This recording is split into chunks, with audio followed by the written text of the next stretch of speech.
Hi everyone, it's Mrs. Red here from Mrs. Red's Art Room. In this video today, I'm exploring whether or not you should use black paint when creating shadows in your painting. It's a blog post that I've just written, so the details to read that blog post will be in the description part of the YouTube page. So to begin with, I just wanted to demonstrate actually using the primary colours and creating your secondary colours, hence why I'm beginning the video with doing this. And then once the colour wheel has been created, I demonstrate how you can use the colours from that colour wheel to make an almost black colour. And then after that, I actually am doing two small paintings, both of a pair. One I will use just purely the colours from this colour wheel that I'm creating now, and secondly another pair still using the colours from that colour wheel, but to shadow the pair I'm using the black paint.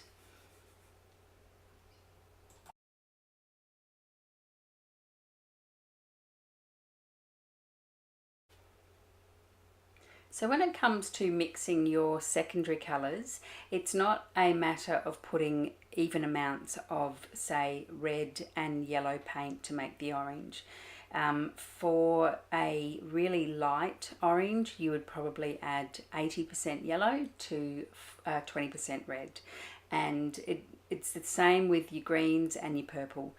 I'm about to start creating a red colour. Oh, no, hang on. No, I've just got to write in which is the warms and which is the cools. Must do that first. So I'm about to do an example here now of using the red paint, and then I'm adding a bit of the green, which is the complementary colour of the red, to darken that colour. And then I'm going to do the same here now with the blue. So with darkening your colours, you can't add a warm colour to darken it. It has to be one of the cool colours.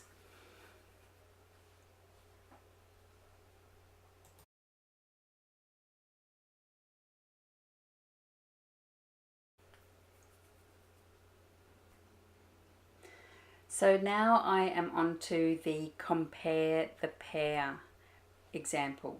So the first pair that I'm painting up is not going to have any black paint used.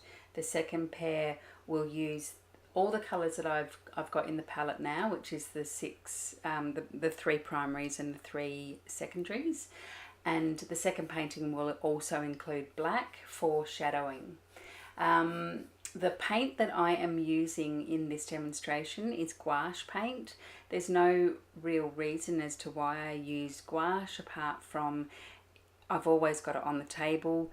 I'm an ex-graphic designer by trade, and I started doing graphic design before computers were something that everyone owned. So gouache paint was what we used to lay out all our mock-ups of designs for.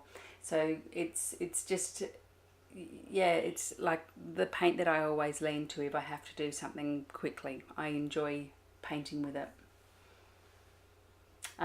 So what I'm doing here basically is just adding layers to the pair. Started with the lights obviously, and then just darkening it. I don't think I have yet actually added any complementary colour to darken the pair yet. I think that's, yeah, it looks like I'm about to start doing it now.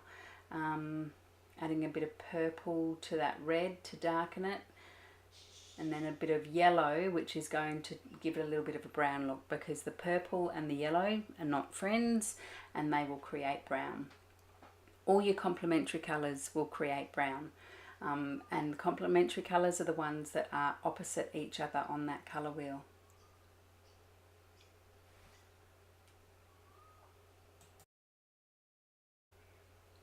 Another thing to note is that I'm not really looking at the pair much to look at the light source of it, purely because there is no direct light on that pair. It's sitting in the room. I've got the desk lights on so that the webcam has got good light pointing down onto the painting, and the pair is sitting on the table, but I can't really use it as a reference.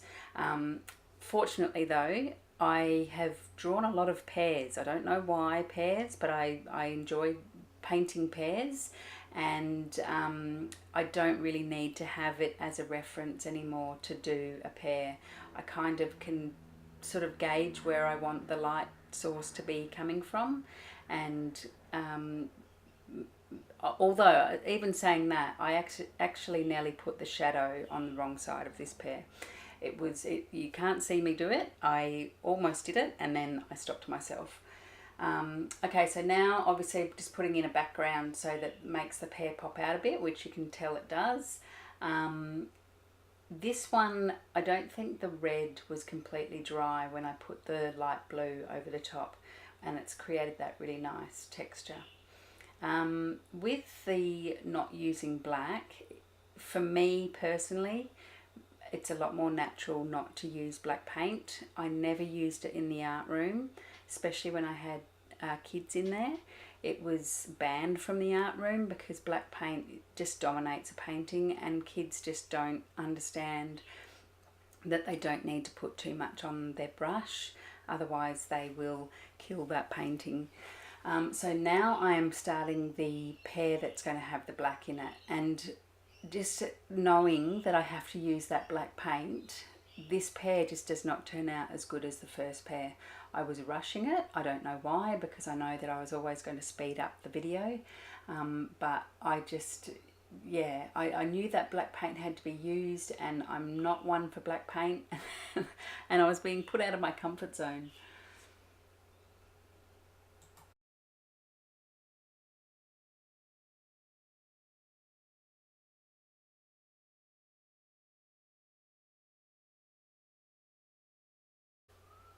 So with these two pear paintings, it's going to be fairly obvious that they're not going to turn out exactly the same as each other, mainly for the reasons that one is using the black paint and the other one isn't.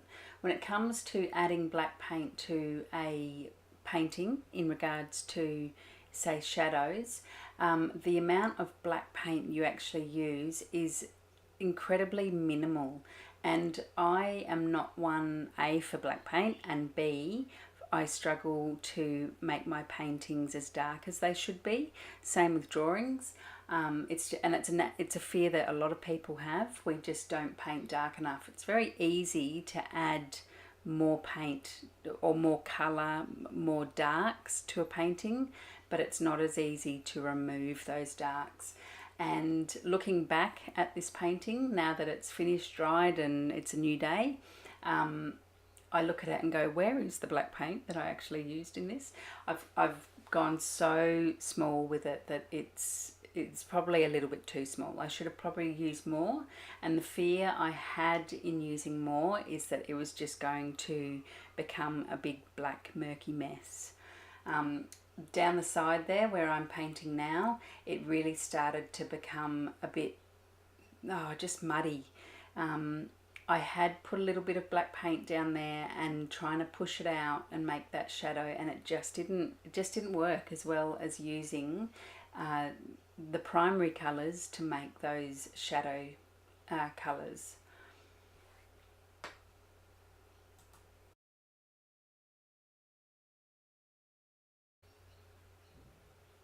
So again, I'm just putting that background colour in again, and this time I'm pretty sure I walked away while the red was drying. You do see a little bit of difference between that light blue going on.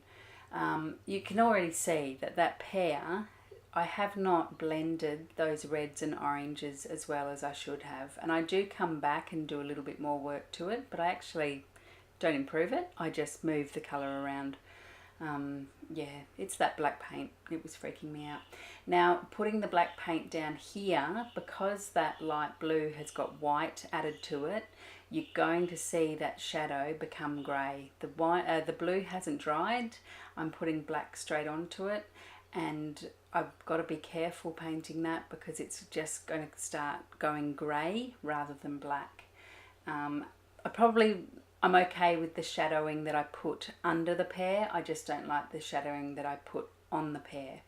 And now looking at the one on the left, I think that there probably could have been a bit more shadowing used on that one as well. So that wraps up this Compare the Pair. I've really enjoyed doing this, and I am looking forward to doing a lot more Compare the Pairs in the future.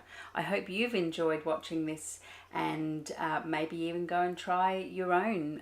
See whether you like to use the complementary colours to darken or using a bit of black. Bye for now.